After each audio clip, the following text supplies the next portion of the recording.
Hello my dear student, welcome back to my channel Sarvan lecturer. आज का ये video class 10 सामाजिक विज्ञान 2024 बोर्ड एग्जाम के लिए सबसे ज्यादा इंपॉर्टेंट है। आप लोगों का पेपर जो 2024 बोर्ड में सामाजिक विज्ञान का होने वाला है ना, सेम ऐसे ही आएगा जैसा ये पेपर आप लोगों का है। ठीक है, ये सामाजिक विज्ञान का वायरल पेपर है, जैसा 7 मार्च को आप लोगों का सामाजिक विज्ञान का पेपर आने वाला है। ठीक है, ये ऐसा पेपर है जहां से आपके 100% क्वेश्चंस आपके 7 मार्च को सामाजिक विज्ञान के पेपर में आएगा। इसमें जितने भी क्वेश्चन हैं वो सारे वायरल क्वेश्चन हैं। ठीक है, और मैं आपको सारे का सॉल्यूशन भी समझाऊंगा, मतलब एक एक क्वेश्चंस का सॉल्यूशन भी समझेंगे, क्योंकि इसमें जितने भी क्वेश्चन हैं अगर आपने सॉल्व कर लिया तो आप सामाजिक विज्ञान में 95% स्कोर करोगे। 95% लाने से कोई नहीं रोक सकता सामाजिक विज्ञान में। तो एक एक क्वेश्चंस को ध्यान से समझना। अगर आपको सामाजिक विज्ञान में टॉपर बनना है तो एक एक क्वेश्चंस को ध्यान से समझना, क्योंकि इसमें जो जो क्वेश्चंस हैं वो बहुत ज्यादा इंपॉर्टेंट है। और इस वीडियो को लाइक जरूर करना, शेयर जरूर करना, अगर चैनल पर नया हो तो सब्सक्राइब भी कर लेना। ठीक है, समय जो रहेगा आपका, समय रहेगा 3 घंटे 15 मिनट का। ठीक है, 3 घंटे 15 मिनट का आपका समय रहेगा। और यहां देखो कुछ सामान्य निर्देश दिए हुए हैं, मतलब सामान्य निर्देश का मतलब है कि आपको कुछ जानकारी इस पेपर के बारे में। ठीक है, पहला, प्रारंभ के 15 मिनट परीक्षार्थी को प्रश्न पत्र पढ़ने के लिए निर्धारित है। ठीक है, जो प्रारंभ के पहले के 15 मिनट हैं वो परीक्षार्थी को प्रश्न पत्र पढ़ने के लिए दिया जाता है, ताकि वो प्रश्न पत्र को पढ़ें और जाने कि हमें कितना नंबर का क्वेश्चंस आता है। ठीक है, और कितना नहीं आता है। शुरुआत के 15 मिनट में अगर वो क्वेश्चंस पेपर पढ़ेंगे तो पता चल जाएगा। दूसरा जो नोट है या निर्देश है कि यह प्रश्न पत्र 2 खंड आ और बा में विभाजित है। ये जो प्रश्न पत्र है 2 खंड में है, आ और बा। आ में सारे ऑब्जेक्टिव क्वेश्चन है और बा में आपको सारे लिखित यानी कि क्वेश्चंस के आंसर लिखने हैं। ठीक है, खंड आ जो रहेगा वो 20 नंबर का बहुविकल्पीय प्रश्न रहेगा, जिसका आंसर आपको OMR शीट पर देने हैं। और खंड बा जो रहेगा वो 50 अंकों का रहेगा, जिसमें लघु उत्तरीय, दीर्घ उत्तरीय तथा मानचित्र संबंधित प्रश्न रहेंगे। ठीक है, और प्रत्येक प्रश्न के अंक उनके सम्मुख अंकित हैं, और जो प्रत्येक प्रश्न के नंबर है ना उनके सामने लिखा हुआ है कि कौन सा क्वेश्चन कितने नंबर का है। ठीक है, खंड आ में हमारा 20 नंबर का बहुविकल्पीय होगा। आपका अभी 20 में 20 नंबर पक्का हो जाएगा। 20 में 20 नंबर आप अभी पक्का कर लोगे, एक भी नंबर आप छोड़कर नहीं आओगे, क्योंकि ये जो 20 नंबर है इसी पेपर में से आएगा आपके पेपर में, बोर्ड एग्जाम में। ठीक है, तो एक एक क्वेश्चंस को ध्यान से समझना और आप लोग एक एक क्वेश्चंस का आंसर नोट कर लेना। आंसर को नोट करना बस, देखो, ताकि आपके माइंड में वो आंसर हमेशा घूमता रहे। देखो, पहला प्रश्न, जर्मनी का राष्ट्र रूपक था। जो जर्मनी है, जर्मनी का राष्ट्र रूपक कौन था? 1 नंबर का ऑब्जेक्टिव है कि जर्मनी का राष्ट्र रूपक। बहुत इंपॉर्टेंट क्वेश्चन, और सभी को पता होगा कि मारियोन थी या जर्मेनिया थी या जर्मन तिरंगा या जर्मेन। तो सभी को पता है जो जर्मेनिया थी वो जर्मन की नारी रूपक थी। कौन थी? जर्मेनिया। नाम से भी आपको लग रहा होगा, स्पष्ट हो रहा है कि जर्मेनिया यानी कि German. Next question, Martin Luther थे। जो मार्टिन लूथर थे वो कौन थे? 1 नंबर का ये ऑब्जेक्टिव क्वेश्चन, सारा आप लोग फिक्स कर लो, एक भी नंबर हमें छोड़कर नहीं आना है। ठीक है, तो वो धर्म सुधारक थी या फिर धर्म सुधारक, समाज सुधारक या शासक या वैज्ञानिक। तो ये जो थे वो मार्टिन लूथर जो थे वो धर्म सुधारक थे। कौन थे? धर्म सुधारक, मतलब धर्म को सुधारते थे। ठीक है, जो धर्म था उस पर ज्यादा बल देते थे। नेक्स्ट क्वेश्चन है 3 नंबर, संयुक्त राष्ट्र संघ का मुख्यालय कहां पर स्थित है? 1 नंबर का ऑब्जेक्टिव है कि संयुक्त राष्ट्र संघ जो है उसका मुख्यालय कहां पर स्थित है? वाशिंगटन या जिनेवा या न्यूयॉर्क या ऑस्ट्रेलिया? तो संयुक्त राष्ट्र संघ का जो मुख्यालय है माय डियर स्टूडेंट वो कहां स्थित है? वो न्यूयॉर्क में स्थित है। कहां स्थित है? न्यूयॉर्क में संयुक्त राष्ट्र संघ का मुख्यालय स्थित है। याद रखना, क्वेश्चन नंबर 3 का हमारा सी वाला ऑप्शन बिल्कुल सही है कि जो हमारा संयुक्त राष्ट्र संघ है उसका मुख्यालय न्यूयॉर्क में स्थित है। 4 नंबर क्वेश्चन है, चौड़ी चौड़ा कांड किस वर्ष घटित हुआ? 1 नंबर का ऑब्जेक्टिव है। सारे एक एक नंबर के पहले ऑब्जेक्टिव फिक्स कर लो। 20 ऑब्जेक्टिव रहेंगे 20 नंबर का, और ये 20 नंबर अगर आपने फिक्स कर लिया तो फिर आपको कोई टेंशन नहीं रहेगा, क्योंकि लिखने वाला क्वेश्चंस बहुत आसान होता है सामाजिक विज्ञान में। ठीक है, अगर आपको थोड़ा कम ही आता है तो भी मैं आपको ऐसा ट्रिक बताऊंगा ना कि आप लिख कर आओगे मेरे दोस्त, छोड़ कर नहीं आओगे। इसीलिए तो मैंने कहा 95% पक्का, वो ऐसे नहीं कहा है। ठीक है, तो चौड़ी चौड़ा कांड 1920 में या 1921 में, 1922 में, 1925 में। तो चौड़ी चौड़ा कांड 1922 में हुआ था। कब हुआ था? 1922 में। याद रखना कि चौड़ी चौड़ा जो कांड है वो 1922 में हुआ था। 5वां क्वेश्चन है देश की अखंडता तथा एकता के लिए क्या आवश्यक है। जो देश की अखंडता है और एकता है, अगर उसे बनाए रखना है तो क्या आवश्यक है। 1 नंबर का है सत्ता की साझेदारी, सत्ता का विभाजन, राजतंत्र या इनमें से कोई नहीं। तो अगर हमें देश की अखंडता तथा एकता को बनाए रखना है तो सत्ता की साझेदारी रखना पड़ेगा।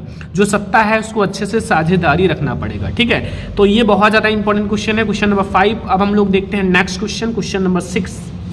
नेक्स्ट क्वेश्चन है, क्वेश्चन नंबर 6 है कि संविधान में उल्लिखित 3 सूचियों में से निम्नलिखित में से कौन सा सूची समवर्ती सूची में शामिल है।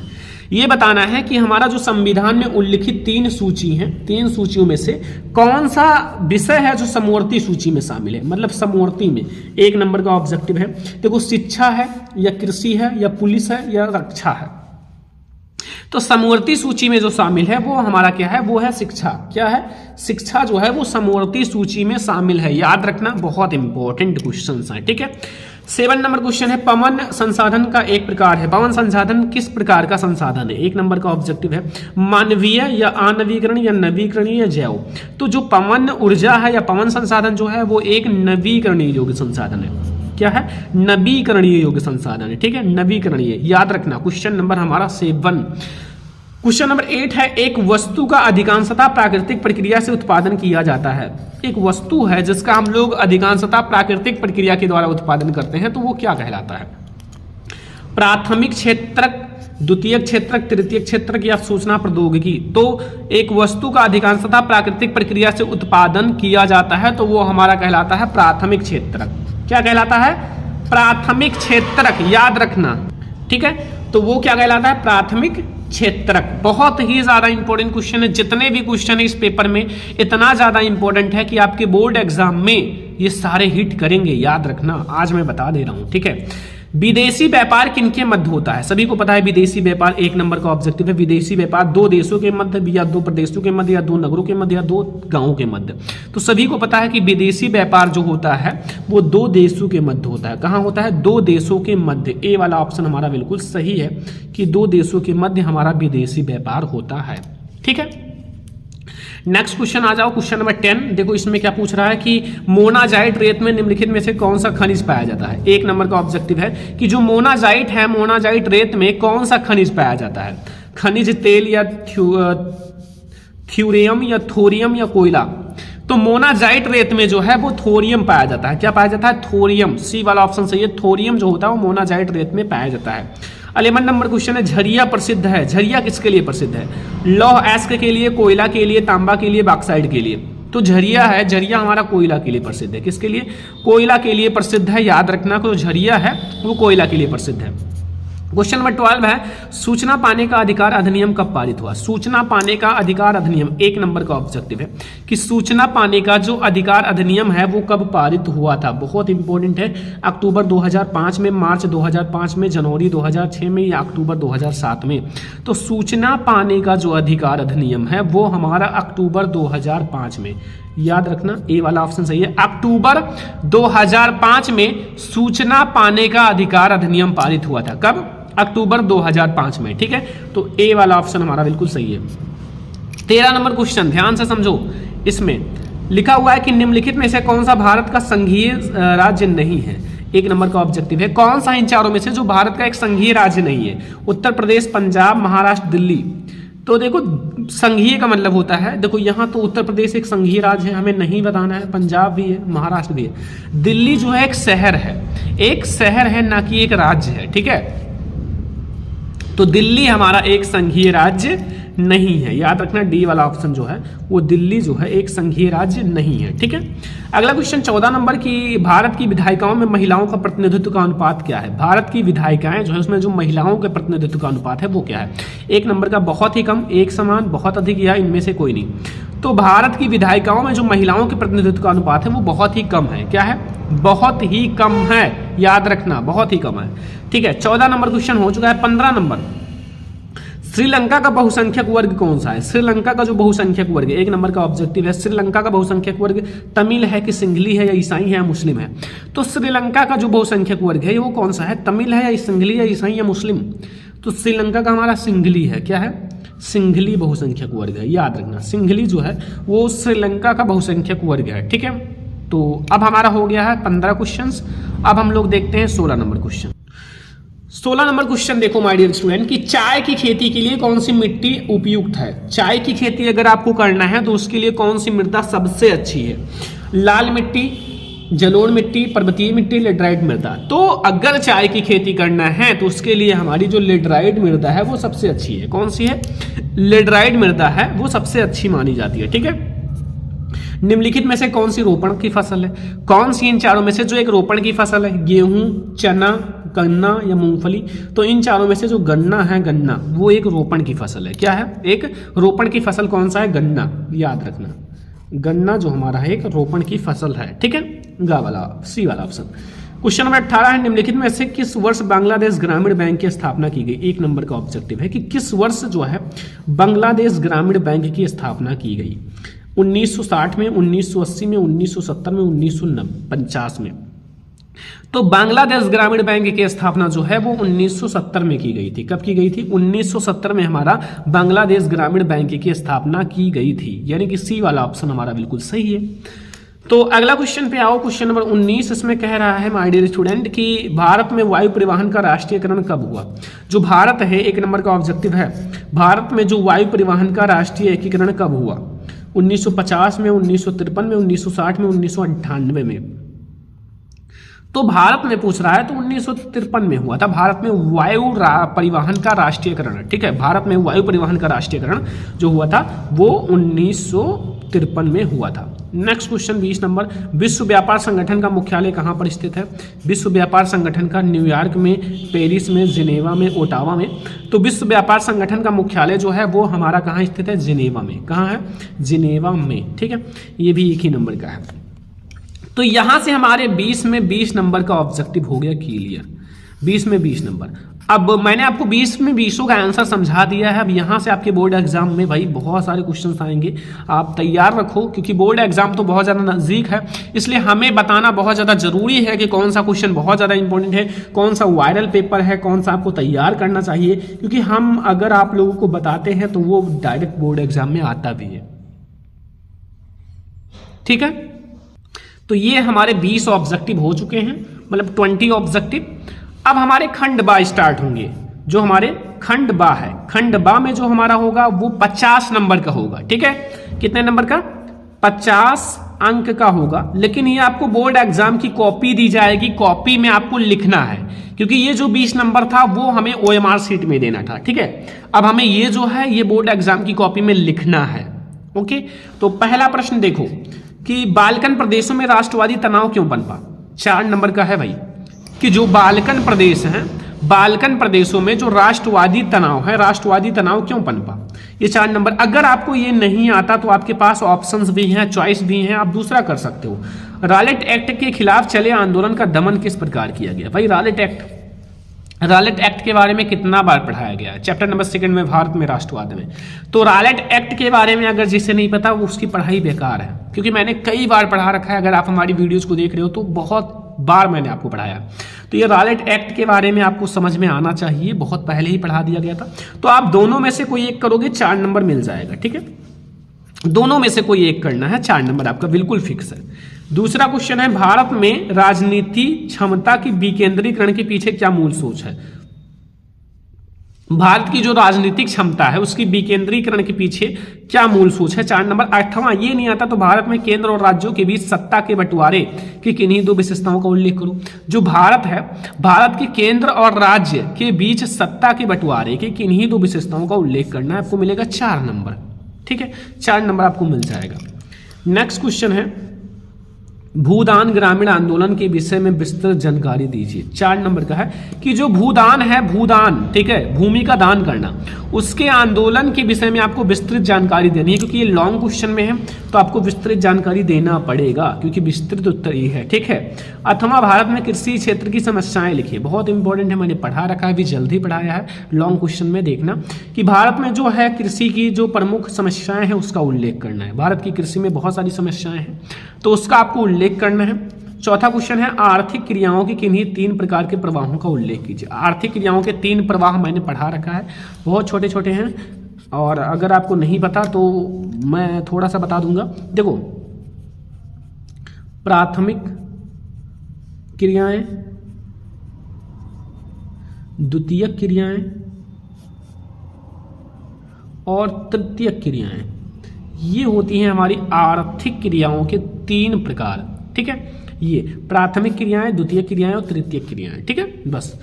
अथवा आपको ये नहीं आता तो विश्व व्यापार संगठन से आप क्या समझते हो, इसके बारे में बता दो। विश्व व्यापार संगठन के बारे में, ये हमारा मतलब लघु उत्तरीय 4 नंबर के क्वेश्चन है। दोनों में से कोई एक करोगे 4 नंबर मिल जाएगा। इसमें भी हमारा दोनों में से कोई एक करोगे 4 नंबर मिल जाएगा। ठीक है, तो ये सब हमारे 4 नंबर के क्वेश्चन थे। 4 क्वेश्चन यानी कि 4 × 4 हमें ये देकर जाएंगे 16 मार्क्स। कितने? 16 नंबर, 16 मार्क्स ये आपको देकर जाएंगे। अगर आप देखोगे तो ये एक क्वेश्चन 4 नंबर का है, आपको 8 क्वेश्चन मिलेगा, 8 में से 4 ही करना है और आपको मिल जाएगा 16 नंबर। तो चलो अब हम लोग देखते हैं अगला क्वेश्चन। अगला क्वेश्चन ध्यान से समझना, इसमें भी बहुत ज्यादा इंपॉर्टेंट क्वेश्चन है। देखो ये अब आपके 6 नंबर वाले क्वेश्चन स्टार्ट हो गए। कितने? 6 नंबर। भारत में राष्ट्रवाद के उदय के प्रमुख कारण क्या थे? 6 नंबर। जो भारत में राष्ट्रवाद का उदय हुआ उसके प्रमुख कारण क्या थे? भारत में राष्ट्रवाद का उदय क्यों हुआ, इसके बारे में आपको बताना है। ठीक है, तो ये आपको देकर जाएंगे 6 नंबर। नहीं आता, अथवा भी लगा हुआ है। महामंडी के कारणों की व्याख्या कीजिए, ये भी 6 नंबर का। दोनों में से कोई एक करना है, चाहे आप महामंडी के कारण की व्याख्या करो या फिर आप भारत में जो राष्ट्रवाद के प्रमुख कारण बताइए जो उदय हुआ था। ठीक है, तो आपको दोनों में से कोई एक बताना है, चाहे आप भारत में राष्ट्रवाद के उदय के प्रमुख कारण बता दो या फिर महामंडी के कारण बता दो। दोनों में से कोई एक आपको करना है, आपको मिलेगा 6 नंबर। 6वां क्वेश्चन देखो, भारत में संघीय व्यवस्था की प्रमुख विशेषताएं लिखिए। जो भारत में संघीय व्यवस्था है, संघीय व्यवस्था की जो उनकी विशेषताएं हैं उनको बताना है। ये भी 6 नंबर का है। नहीं आता भाई तो आगे देखो, भारत में किस प्रकार जातिगत असमानताएं आज भी व्याप्त हैं। भारत में किस प्रकार अभी भी जातिगत असमानताएं व्याप्त है, मतलब जाति जो होती है उसको लेकर लोग आज भी जो उनके माइंड में विचार है उसको बताना है। ठीक है, तो ये भी 6 नंबर का है। दोनों में से कोई एक करना है। देखो अगला क्वेश्चन 7वां, कृषि उत्पादन में वृद्धि सुनिश्चित करने के लिए सरकार द्वारा किए गए उपाय समझाइए। जो कृषि उत्पादन में अगर हमें वृद्धि करना है, वृद्धि सुनिश्चित करने के लिए सरकार द्वारा किए गए उपाय, ये भी 6 नंबर का है। अथवा नहीं आता, इसको करो। ऊर्जा के गैर परंपरागत के 4 स्रोतों का विस्तार पूर्वक वर्णन करो। जो ऊर्जा के गैर परंपरागत स्रोत है मैंने बता रखा है। गैर परंपरागत में आपका जैसे बायोगैस है, पवन ऊर्जा है, जो आपका सोलर प्लेट होता है, सौर ऊर्जा, ये सब हमारे गैर परंपरागत हैं। ठीक है, जिनका हम पुनः निर्माण कर सकते हैं। तो ये 6 नंबर का है, ये बहुत ज़्यादा आसान है। ठीक है, दोनों में से कोई एक करना है। 8वां क्वेश्चन हमारा, भारत में वैश्वीकरण के प्रभाव का विस्तार पूर्वक वर्णन करो। अथवा आप उपभोक्ता की सुरक्षा के लिए सरकार द्वारा चलाए गए उपाय का वर्णन करो। ये भी 6 नंबर का है। अब एक बात समझो, यहाँ हमारे 4 क्वेश्चन यहाँ भी मिलेंगे क्योंकि आपको 5, 6, 7, 8 4 क्वेश्चन, और 4 क्वेश्चन यानी कि 8 क्वेश्चन रहेगा, करना 4 है। अब 6 नंबर का एक है, 4 यानी कि आपको 24 नंबर आपको ये मिल जाएगा लॉन्ग क्वेश्चन का। तो ये हमारे हो चुके हैं। अब हमारा आता है मानचित्र संबंधित प्रश्न। देखो अभी मैं आपको मानचित्र भी नहीं कराऊंगा, अभी मैं दिखाऊंगा कि पेपर कैसे आता है। मानचित्र संबंधित प्रश्न आप ट्राई करना, खुद से करना। ठीक है, मैं करा दूंगा नेक्स्ट वीडियो में। देखो निर्देश, निम्नलिखित स्थानों को एक रेखा मानचित्र चिन्ह द्वारा सहित दर्शाइए। सही नाम वालांकन पर आपको आधा नंबर मिलेगा, आधा यानी कि 1 नंबर। ठीक है, अब देखो एक क्वेश्चन आप लोग खुद से करना क्योंकि अभी मैंने इसको ट्राई नहीं किया और मैं आप लोगों को बता दूंगा, करा दूंगा एक वीडियो में सारा। थोड़ी बड़ी वीडियो होगी जिसमें आपके कम से कम 20 से 25 क्वेश्चन रहेंगे। वह स्थान जहां 1927 में भारतीय राष्ट्रीय कांग्रेस का अधिवेशन हुआ, 1 नंबर आपको मिलेगा। ठीक है, वह स्थान जहां गांधी जी ने सत्याग्रह का बिहार में नेतृत्व किया, शायद चंपारण है, देख लेना। वह स्थान जहां दांडी यात्रा हुआ, ये भी 1 नंबर का। वह स्थान जहां प्रथम असहयोग आंदोलन हुआ, ये भी 1 नंबर का। वह स्थान जहां 1929 में भारतीय राष्ट्रीय कांग्रेस का अधिवेशन हुआ, ये भी। मतलब 5 नंबर आपको मिलेगा इस मानचित्र के लिए। अब 5 ही नंबर नीचे वाले को ले मिलेगा। ये भूगोल से है और ये हमारा ये वाला भूगोल से, इतिहास से है। ठीक है, इतिहास से 5 नंबर का और ये भूगोल से 5 नंबर का, 2 से आता है। दिए गए रेखा चित्र देखो, टिहरी बांध इस चिन्ह द्वारा नाम सहित 1 नंबर का। भारत में चावल का सबसे बड़ा केंद्र, ये सब मैंने पढ़ा रखा है। मानचित्र वाले प्रश्न मैंने एक वीडियो में कराया था, सारे मानचित्र प्रश्न सिर्फ एक वीडियो में, जो इंपॉर्टेंट क्वेश्चन 20 से 25 थे सारे करा दिए थे। ठीक है, कोई आणविक ऊर्जा केंद्र चिन्ह द्वारा नाम सहित, ये 1 नंबर। वह स्थान जहाँ सबसे अधिक कॉफी उत्पादन होता है, 1 नंबर। मुंबई में बंदरगाह चिन्ह द्वारा, ये 10 क्वेश्चन है। 10 में से आपका 7 से 8 तो बोर्ड एग्जाम में आएगा। ठीक है, तो ये सारे हमारे हो चुके हैं मानचित्र संबंधित प्रश्न। ठीक है, तो ये है हमारा सामाजिक विज्ञान का वायरल पेपर। जैसा आपको बोर्ड एग्जाम में सामाजिक विज्ञान का पेपर 7 मार्च को देखने को मिलेगा। ये हमारा बहुत ज्यादा वायरल पेपर है और अगर आपने इस पूरे पेपर का सॉल्यूशन कर लिया ना, मैं गारंटी लेता हूँ 95 फोड़ कराओगे। आज का ये वीडियो पसंद आया हो लाइक जरूर करना, शेयर जरूर करना, अगर चैनल पे ना तो सब्सक्राइब भी कर लेना, ठीक है। और शेयर जरूर करना अपने फ्रेंड्स के साथ ताकि उन्हें भी मदद मिले और वो भी पढ़ाई करें अच्छे से हमारे चैनल से।